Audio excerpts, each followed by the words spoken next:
All right, folks. Welcome to Around the Blockchain. Friends, degens, e-girls, simps, MAGA chuds, birthing persons, furries, Mopar enthusiasts, dungeons masters, LGBT cuties, and content creators from all across the universe. It's Around the Blockchain. I'm not Ben. I'm not DZ. I'm Nick DIMONDI, and I'm going to be your host today. So get with it. Here we go. So first up, the last two times she was on, the stream crashed. We've got Naomi Brockwell. How's it going, Naomi? Excellent. It's great. I'm just wondering how long we'll get into the stream before it crashes this time on me. I'm sorry that this happens. I don't know what it is about me. It's okay. Hey, let's move on quickly from Naomi. For some reason, he shows up early to pick up his food, MacNCheeasy. I'm Love hungry. It. Okay. I'm hungry today. All right, Ezekiel Elliott. Okay, I like that. I like that shout out. She eats eggs for breakfast, Cadbury eggs. CryptoWendyO. Thanks for having me. Did you include all the groups? All the groups? Yeah, in the intro. Yeah, Did Dungeon you miss Masters, anybody? Simps. Who'd you miss? He got Dungeon Yeah, Matters. I think I missed a couple of them. I got birthing persons. Next time, could you please include hard taco eating people, because I identify as that. Thank you. Okay. Copy that. And then last but not the least, his elbow still hurts from doing the tomahawk chop, Ben Armstrong. That's Boom. right. Go Braves. Jump on. It's a beautiful thing. Beautiful thing. So this is Around the Blockchain. We talk about crypto stuff. We talk about crypto news. We talk about some market cap stuff. We talk about some prices. But it's scored. And it's winner take all. And we're going to score depending on what the chat says. So if you like what they say, get a +1 in the chat with the person's name. And then they'll get scored. And you definitely want to also smash the like and subscribe button. If you don't, it's incredibly offensive to us. It is not diverse. It is not equality. It is not inclusion if you are not smashing that like and subscribe button. So I don't know what's wrong with you, but just go ahead and do it right now. Nick, will you govern me harder, Daddy? Whatever you want, bro. Sounds like you're governing hard as the host. You know, here. Will you govern me harder, please? I need that in my life. More regulation. Yes. Please. Yes. Can you wear 4 masks right now? Thank you. Okay, so let's check. Let's see. You know, I got to do a shout out here. DZ helped me out a lot. TJ said, hey, you're going to host Around the Blockchain. DZ helped me out here, gave me some great stories to go over. I have incredible guests. I'm incredibly blessed to be part of this BitBoy Crypto team. So here I am. I'm Nick DIMONDI. I'm your host. Let's get into it. The topics today, we've got Brazilians buying Brazilians of Bitcoin. We've got Ethereum somehow evaporating. And we have some authoritarian monsters in New York City cracking down on crypto. But first, let's get into the market. Let's, Frank, go ahead and pull up my screen here. Bitcoin rocking out at $61,301.96. I don't know how long we're going to use the dollar because it's quickly not becoming relevant in anything that we do. So let's see. It's kind of looking like a little bit of like a consolidation, like sideways action here, which is totally fine, which is totally healthy. Ethereum is still was not boring for a little bit, but has returned to being boring. So that's annoying. Let's see. Justin Williams' favorite coin, Tether, is down 0.03%. So that's a huge shock for all the Tether holders out there. Thoughts and prayers with those Tether bags. Let's see. XRP. Anyways, stuff is sideways, but it's fine. We need to kind of catch our breath and see what the deal is going to be, because we all know that all-time highs are just around the corner. So don't worry about it. Let's see. We're going to go to biggest gainers and losers. There must be a funny chat because I see Wendy losing it. That's fine. Can I say it? Do it. Yeah. Can I say sure. it? They said BitBoy versus Brazilian waxing. I mean, yes. I don't know why that's funny, but I submit to the Brazilian waxing. She's a lucky lady. Also not Brazilian. Yeah. Great. Okay. Good pregnant pause after that one. So let's move on. We got a bunch of meme coins pumping. For the record, I don't stacks. actually Brazilian wax. For the record, That's okay. For the record, it's too late. I do not it's too late. It's too late. It's too late. I already That's live okay. tweeted it. Yep. Oh. Live tweeted. Okay. So let's get into Brazilians buying Brazilians of Bitcoin. So the situation here is Brazil's economy is it's both at the same time gigantic. It's the 9th largest in the world, but it's also terrible. The absolute depths of poverty can be found in Brazil. It's also the 4th most dangerous country in the world. And the Pandora Papers that came out last week have brought a big shakeup to the Bolsonaro presidency and his authority there. He's made a whole bunch of people resign because all their names are named in the Pandora Papers. So things are rocky in Brazil right now. Let's go to, I want to start off with Ben. So Brazil's thinking about making, there's some talk about it becoming a legal tender, but at the moment, Brazilians are buying Bitcoin, it seems like as fast as possible. They've had $4 billion come in this year. Is Central America important to crypto? If it is, why? Because we need some context for why that matters to us in the US or someone in the authoritarian wasteland of Australia would be concerned about what is happening in Brazil. Yeah. First, does everybody want to see me make Nick cringe? I'm here for it. Yeah, I'm here for it. Brazil is not in Central America, Nick. Thank you. You're right. It's in South America. Yeah. Yeah. But How does that even, make you feel? But what even is Central America? Well, I mean, sounds like America that's centralized to me. Oof. I don't Okay. know if I already don't like it. South America. So listen, here's the truth, okay? El Salvador, irrelevant to what's going on in the world, okay? Paraguay, outside of figuring out how many ETHs you need to send or how many GUE you need to send in a ETH transaction, Paraguay, if they accept Bitcoin, totally irrelevant, okay? What's the country that starts with? Ukraine, okay? Ukraine wants to take Bitcoin. A little more relevant than those other two countries, but still generally irrelevant. They're at the behest of Russia pretty much. Brazil. Now we're starting to get into countries that matter. Why? Because the people that pretty much control Brazil are the same people that control all the other countries that matter. Brazil is a big economy compared to the other ones.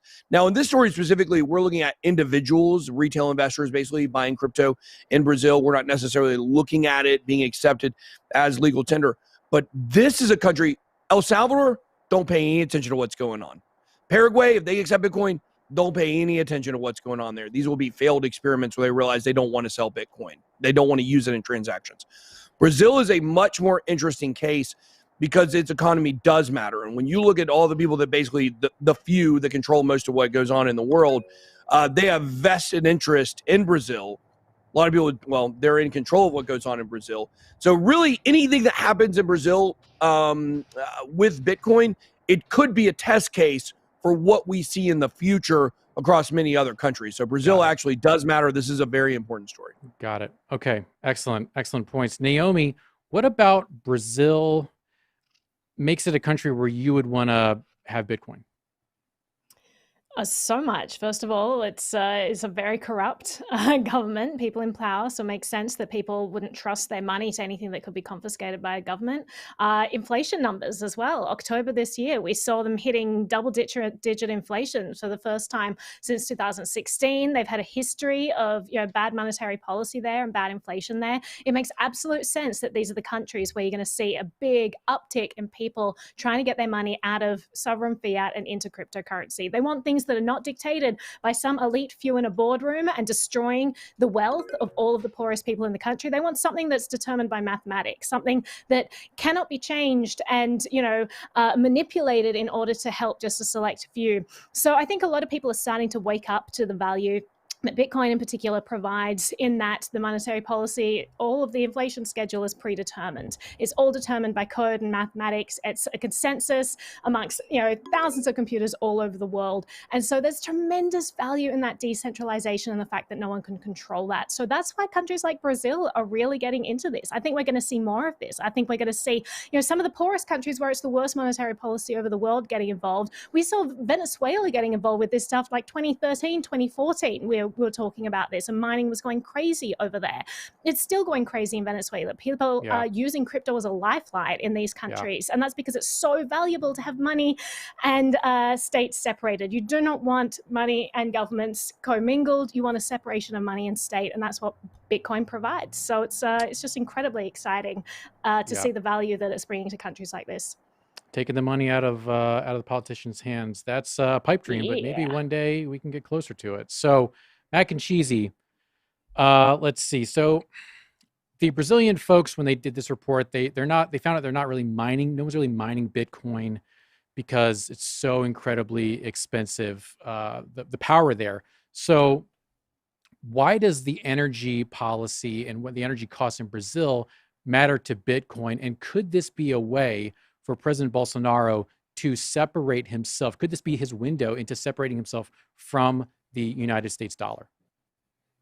So there's a couple of things to unpack there. So why does the cost of energy matter so much for actually effectively producing Bitcoin in the country itself? Well, in order to mine Bitcoin, the main expense is the cost of energy to mine Bitcoin. So if the energy is high, it makes it not profitable because you have the expense of energy to mine the Bitcoin, and then it produces Bitcoin. So if the amount of money you spend on energy is more than the money of Bitcoin, then you're not going to mine Bitcoin there because it's just not profitable from a business standpoint.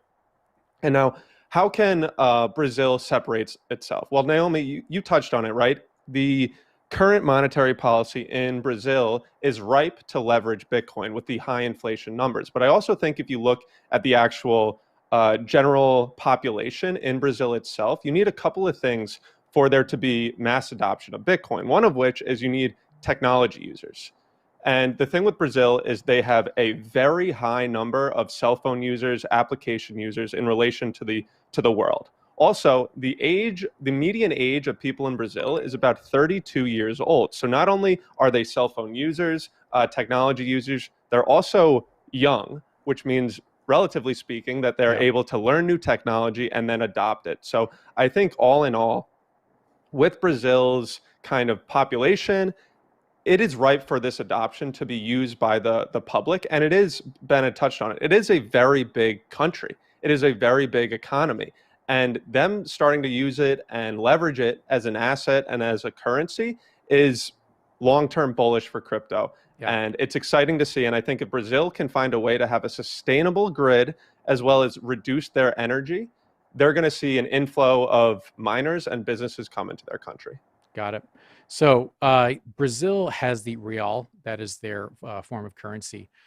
They do get a ton of foreign aid from the United States, and the United States is one of their biggest trade partners. So having a weak currency against the dollar is not a good position to be in. Wendy, so is it possible that Brazil would adopt Bitcoin or some other crypto as a currency?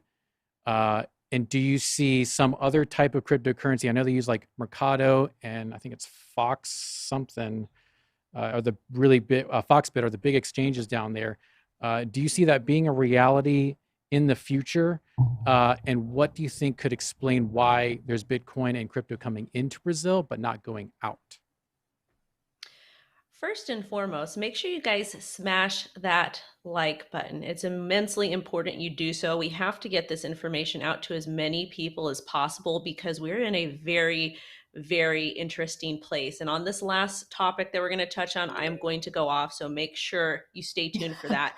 But you kind of answered your own question, Nick. If the United States sends a lot of relief money and a lot of money overseas to, well, not necessarily overseas, but if they send money to Brazil to help their economy out, the Brazilian government does not want to lose that funding because as of right now, the United States dollar is still the #1 currency in the world. That's what they want you to believe. When in fact, we all know, because we're in the know, we watch this channel, you guys watch my channel too, that the United States currency is kind of losing its place globally because we continue to print money like crazy. So the fact that we have the United States giving all this money to Brazil for relief or whatever it is, why would the Brazilian government say, we're going to implement Bitcoin as the legal tender, or we're going to implement this currency or this currency? They will follow what the United States is doing for our digital dollar because they don't want to lose that funding. If they go against the United States, it will cause a lot of issues, in my opinion. Excellent. Excellent point. So we hope the best for Brazil. We hope they can get their act together. But for right now, we're going to move on to Ethereum.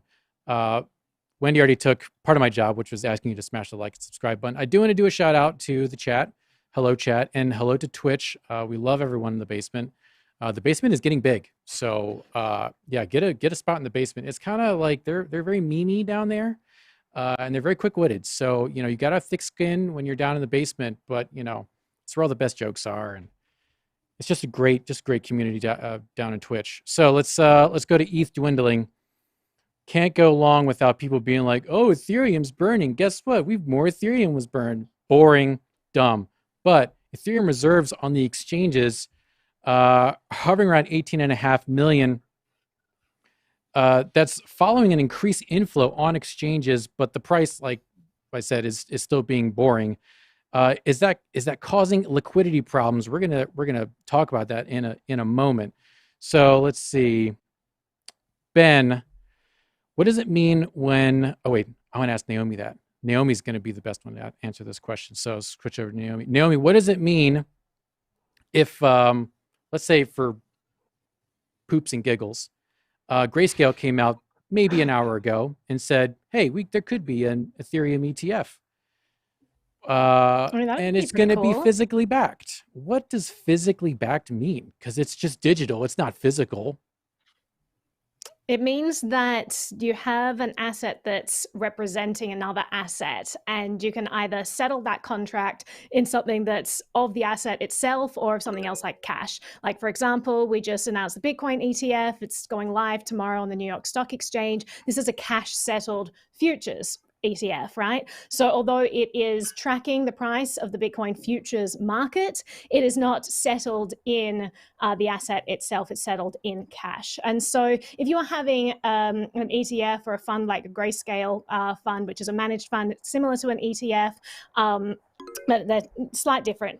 It basically means that they are holding Ethereum for every Ethereum representation that you're holding. Like a Grayscale Ethereum token is representative of an actual Ethereum token. So it's actually settled in the currency itself. That'd be huge. I mean, the news that Grayscale is coming out with like a Stellar Trust and with a Zcash Trust, I mean, that was giant news. I'm so excited about that. I'm so excited to see people suddenly getting access to diversity in their portfolios. This is especially important. A lot of people are saying like, this is dumb. I'm just going to buy the real asset. Totally with you there. Totally agree. But there are lots of interesting tax implications of having things like Grayscale funds. For example, I could invest in a Bitcoin ETF in my Grayscale fund and not pay any capital gains if I'm investing in it through my Roth IRA, right? So tremendous tax implications. Once people get access to the price movement of things like Bitcoin and Ethereum, it really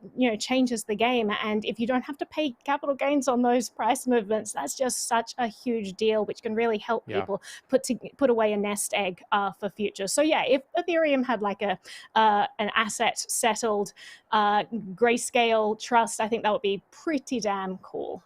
Sweet. So Ben Armstrong, resident Ethereum bull, you've spoken at length about the flippening. Could this reduction in liquidity plus a Ethereum ETF, could this be the jumpstart of that happening in this year? Yes. Why? Oh, okay. You want me to go into one? Look, the people need to know. I know, and I'm here for the people. As you guys know, we are the people's champ here. Listen, the thing is, TJ said this on the stream this morning, and it's really got my wheels spinning a pretty good bit in regards to this. Well, let me paint a scenario for you where Ethereum does go to $20,000. Now, Ethereum doesn't actually have to get to $20,000 to flip Bitcoin, not even close. But I could see a really bullish scenario for Ethereum where this Bitcoin ETF is big news, but this is not the ETF that can get Bitcoin to $500,000. Okay. This is not the ETF Kevin O'Leary was talking about a couple months ago, where he said it would instantly put $1 trillion more into the market. Why? Well, as Naomi, or Natalie, as some people call her, No one calls me eloquently. that, Ben. No one calls you that? Okay. No one calls you that. Just you. Just you. I'm sorry. No, that's a 3-year joke in the running. Listen, this is not the as Naomi laid out here, the cash settled ETF, the futures ETF that this is not enough to bring in the $1 trillion overnight that a lot of people were expecting from this. Still extremely bullish news. This is enough to propel Bitcoin forward on the momentum of the ETF approval and basically now the promised future. We will eventually get a Bitcoin settled, physically backed ETF. Now, whether it's 2 years from now or a year, I don't know, but it is coming at this point. We know that. We got this ETF. This is enough to push Bitcoin to 100,000, but it's not enough to push Bitcoin to $300,000 or $400,000. Okay, so the point here is this is a little bit of air coming out of the room, even though it's big and it's bullish. This is not the ETF that that has been foretold in the prophecies of the $1 million Bitcoin, as you will. Now, what is bigger than fundamentals? Hopium. Okay, speculation and hopium. So the point here is Bitcoin now, limit of probably about $100,000 for this cycle. But what do we know about Ethereum ETFs? Nothing.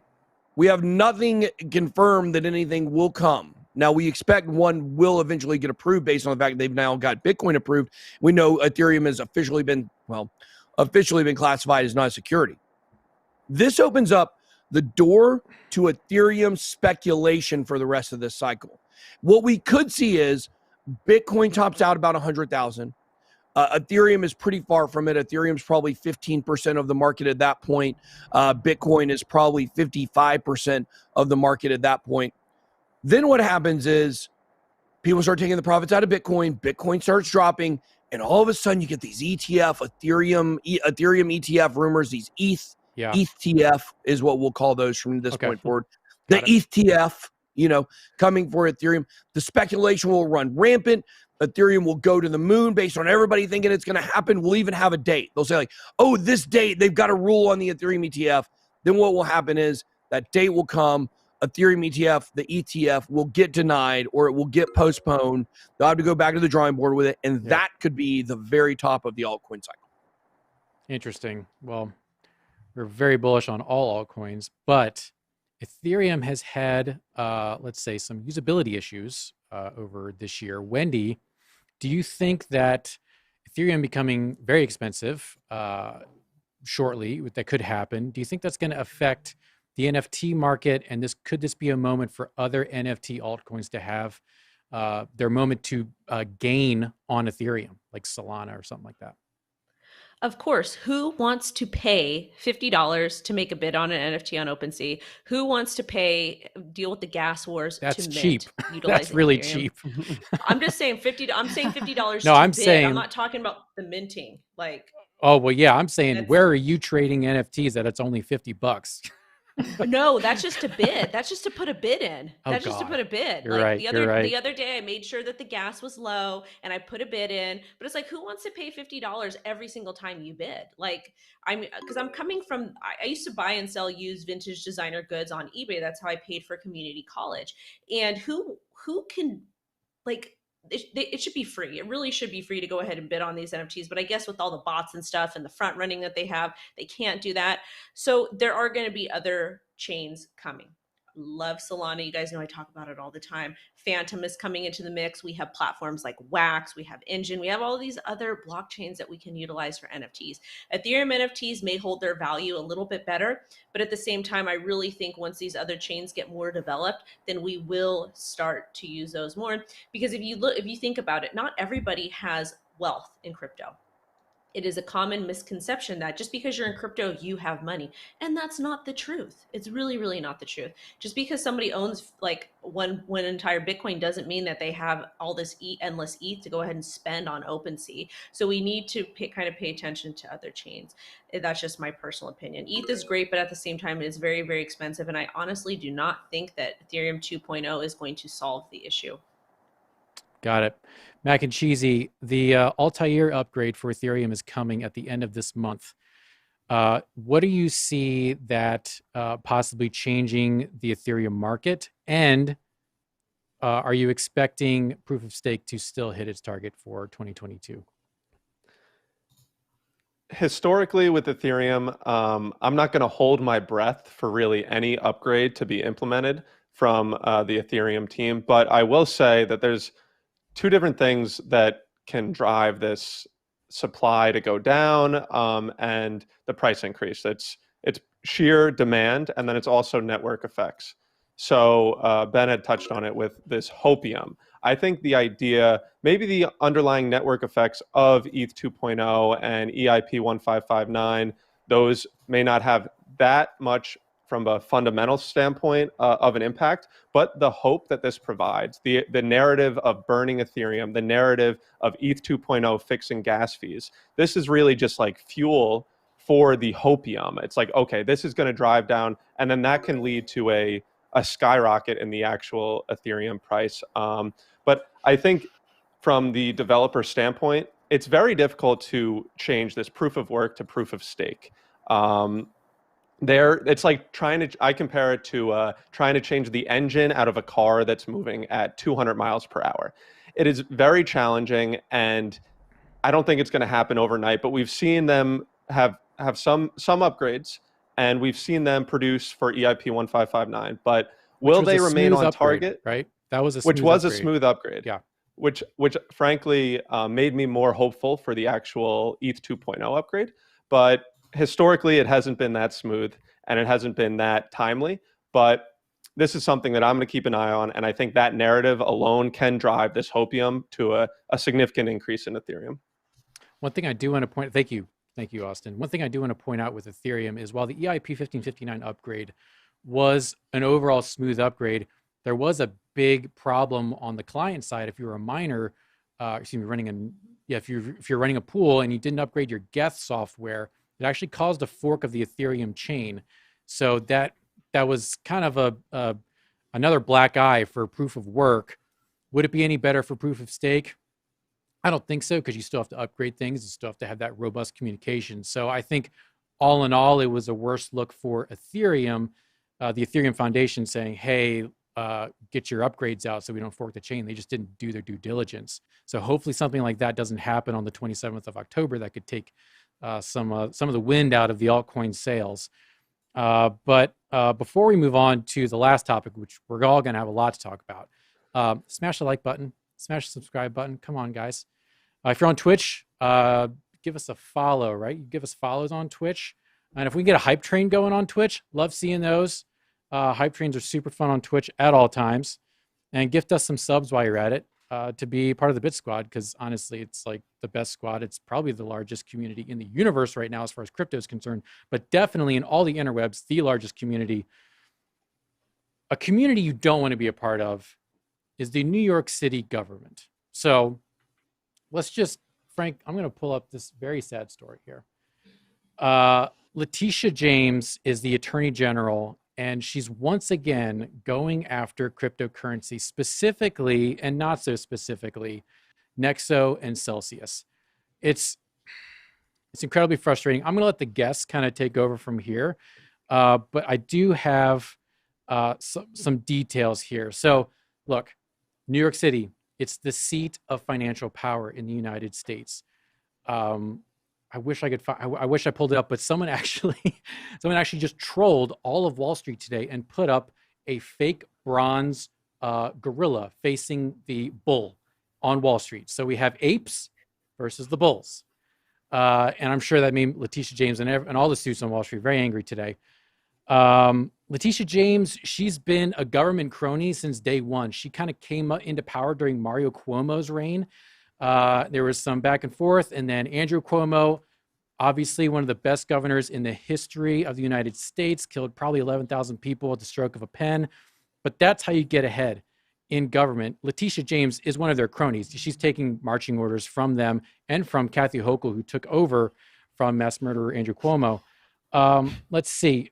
Ben, is it a coincidence that New York is the banking capital and they are coming hard at crypto? If it is a coincidence, explain that. Yeah. The banks touched me and I didn't like it. Hashtag me too. That's what I have to say. Okay, that's what I have to say.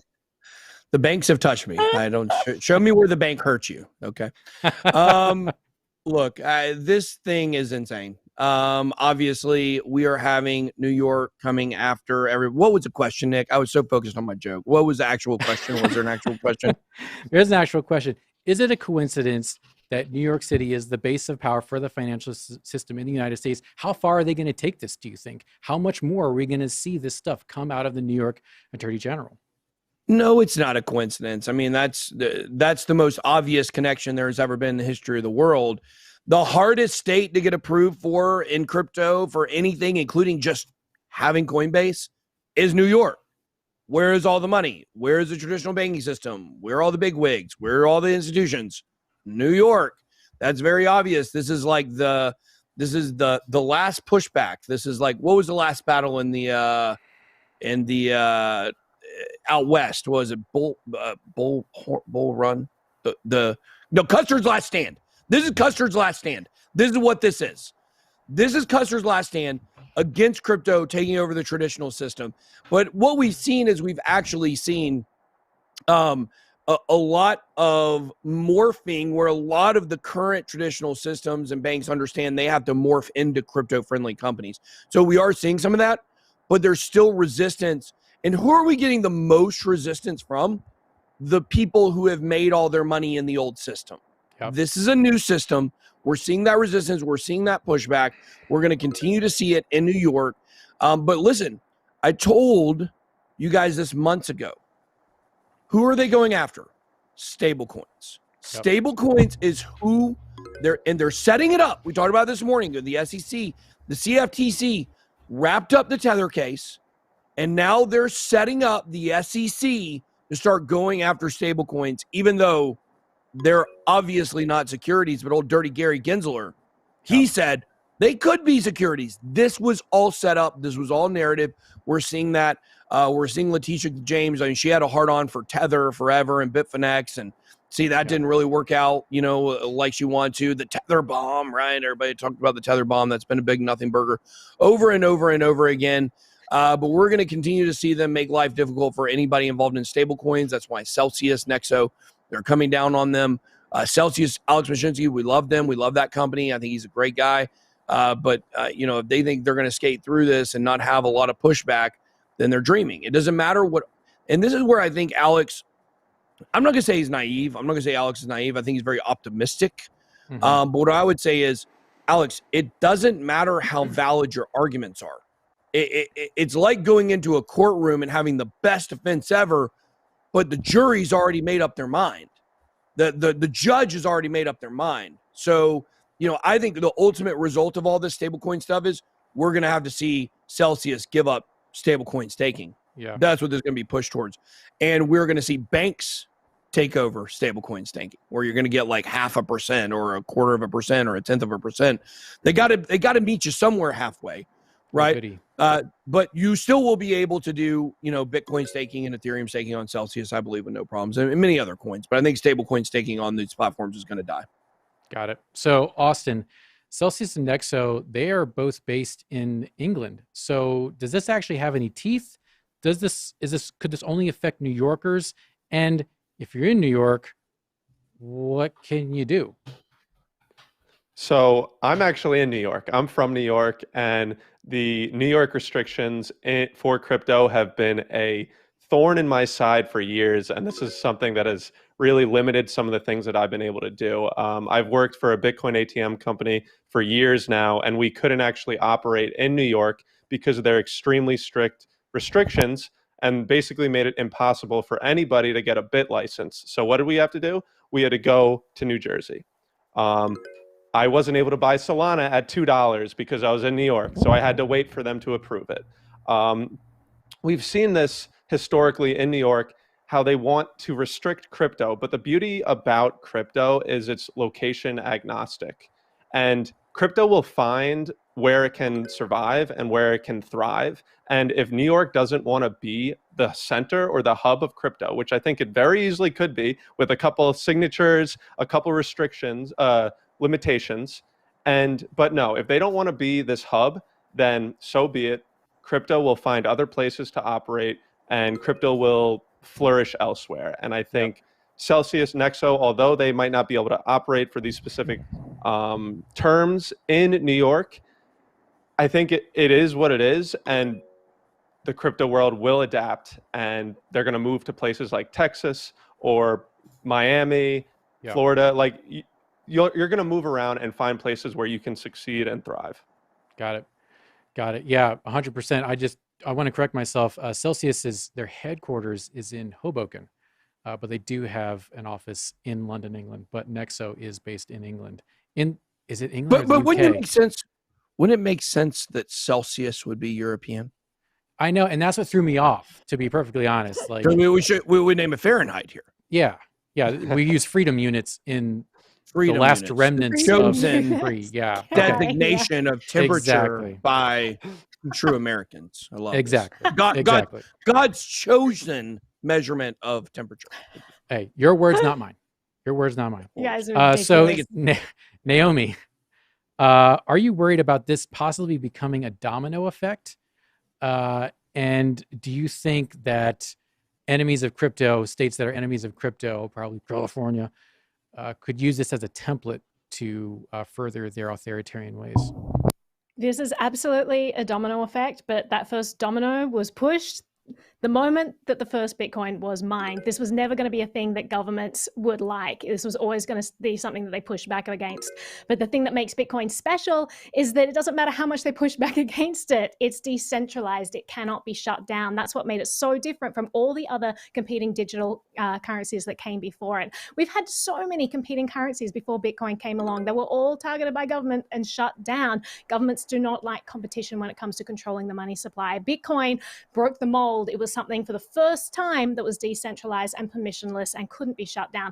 Now we have all of this this incredible crypto economy blooming around Bitcoin and blooming around this crypto innovation that's developed over the last decade. It's wonderful, but they are mainly third parties and centralized companies and organizations and CEOs that could be targeted and thrown in jail, and individual company servers that can be unplugged if needed be. So I think that when we think about the crypto space, we need to remember why Bitcoin is still here. It's not because the government has allowed it to be here. It's because they can't stop it. So anything that they can stop, anything that does have that target symbol on it, they are going to target. And that means third-party companies and payment processors and intermediaries and all of these people that they are starting to target. The fact that they just, vastly expanded the language in the infrastructure bill to claim that miners are somehow like part of money transmitters and they have to start filing reports. Like all of this stuff is going to come to a head. They're going to keep broadening that definition until it encapsulates all of crypto that they can grab hold of. What is our saving grace are all of the things that are decentralized. And what moves like this are going to do is further push these companies towards decentralization. We saw what happened with Shapeshift. The government came down and said, you must KYC everyone. And they were like, we hate you. You're worst. We'll do it. They did it. They lost 90% of their business. Their customer base just left them. Then they're like, I'm not going to swear. Screw this. And then they were like, okay, we're just going to decentralize our entire company. We will just turn this into a DAO. We will distribute these governance tokens, and we are no longer an entity that you can target. That was such a beautiful move by Shapeshift. Like, my goodness, my hat goes off to them and their principled take on this, and the fact that they were just not letting the man get them down, and that they just knew how to keep this crypto dream alive and take that target sign off their back. I think that companies like Celsius are going to have to learn learn that hard lesson that if they are acting as an intermediary, like sure, in the early days when the crypto, when regulators were trying to figure this out, it was always going to be a slow start. Innovation always moves faster than government bureaucrats, but they eventually start to catch up. And the thing about government is that they can just retroactively go against anyone that they want and say, this is the law as we define it at this moment. Also, we consider this law to have been in place for the last decade as well. And they do that stuff all the time. And that's what they're starting to do now, is come down on all these ICOs out of like the 2016, 2017, 2018 era. And these people were thinking, oh, well, we got away with it. It's been years since then. We're fine. No. The SEC is systematically going back and going through all of them and labeling all of them securities. It's crazy. So yeah, the only thing that's saving us is the essence of decentralization. Let's keep on building our decentralized future that can't be controlled, because it's ridiculous that we have these bureaucrats dictating the choices that we can make with our own money. Absolutely. So real quick, Wendy, do you see this being a way for the SEC to kind of take a break? Do you think they'll take a back seat and let the states decide? If so, how can our audience be engaged in this conversation beyond following everyone on Twitter? Make sure to follow all of our guests on their social medias. Wendy, take it away. This is the thing. The SEC and all of these regulatory or these legalized cartels, they are working together. It is all done to essentially suppress the people, to keep everybody poor, to keep people in a specific, to really break. The problem in the United States, in my personal opinion, is not everything that the media says about these specific groups. It is a wealth gap. It is a wealth class. And they do that by creating they make it very hard for people to do well. And when I'm not talking about entrepreneurship, I'm more talking about just the way that they have the financial system set up. To me, it just screams inequality. And they do things specifically in specific areas. And I know you guys know what I'm talking about. The best way to combat this is to not really listen to mainstream media, but still do your own research and come to your own opinions. Not get mad at your neighbor if they're a different political party than you. We need to kind of unite together and focus on making change. Sitting on Twitter all day is not going to make change. You need to have boots on the ground. You need to be educating people about this stuff. You need to pay attention who you're voting into your local governments and who you're voting into office. You know that the SEC, by law, if you write a letter in or write, they have a form on their website. By law, they have to legally read all of those. Send them a letter. Send them a letter. Send them a letter. They have to legally read it. They have to. And we have to make some sort of change. I know there's lobbyist groups that are working, and the only way that this is going to get resolved is either through complete decentralization, like Naomi said, or unless we actually stand up and do something. Got it. Well, folks, we are pretty much out of time right now, but rapid fire, real quick, starting with Ben, Bitcoin to 100K. Can you put a date on it? Go. I'm going to say November 30th. November 30th. I almost Wendy. said the 31st. I'm going to go with November 30th.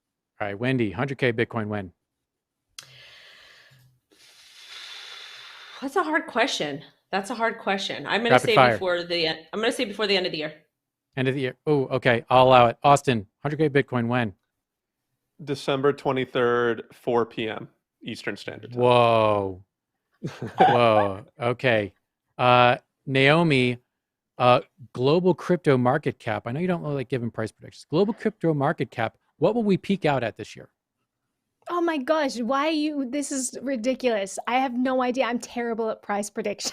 It's not the price, it's everyone I'm going to hand playing. my vote to Wendy because I trust her. I will say that I'm seeing whether or not my channel or Bitcoin is going to hit 100K first. That would be, it's a race there. Place your bets, guys. Naomi to 100K first, and then Bitcoin will follow her lead. Okay, well. Listen to Wendy. Well, the people have spoken, and Naomi is the winner today. So congratulations to Naomi. She has won. Yes, she doesn't even do price prediction. How can she win? I know, she's fundamentals. Her name isn't even Naomi. It's Natalie. Me and Naomi are on a team, and it's 2 against 1. Okay, so you hush over there. Absolutely. And in fact, I'm going to dedicate my final remarks to Wendy and her comments there. Has my time started? Yes. Okay, Go. so what Wendy was saying at the end of the show about us needing to take action is 100% spot on. We need to be standing up. We need to be fighting for this stuff. There are all kinds of different things you could do. You can be writing letters to the SEC. That's awesome. Also, calling your representatives is also great because that actually takes up time. They have to listen to the whole message rather than just like reading through it. So that's even better. But also, I would say go to things like the library website. We know that Library is kind of acting as this template for the SEC to go after all crypto. If they win the case against Library, then it kind of sets absolutely terrible precedents, and they refuse to settle with Library. So go to their website, go to helplibrarysavecrypto.com, sign the petition there. Just any sort of activism against these politicians out there. Honestly, Wendy's 100% correct there. We need to be fighting for this because it's far too important to just let this slide. So thank you all. Like the video, subscribe to BitBoy's channel. Thank you for being here. That's it. Round the blockchain out. Thank you to all the guests.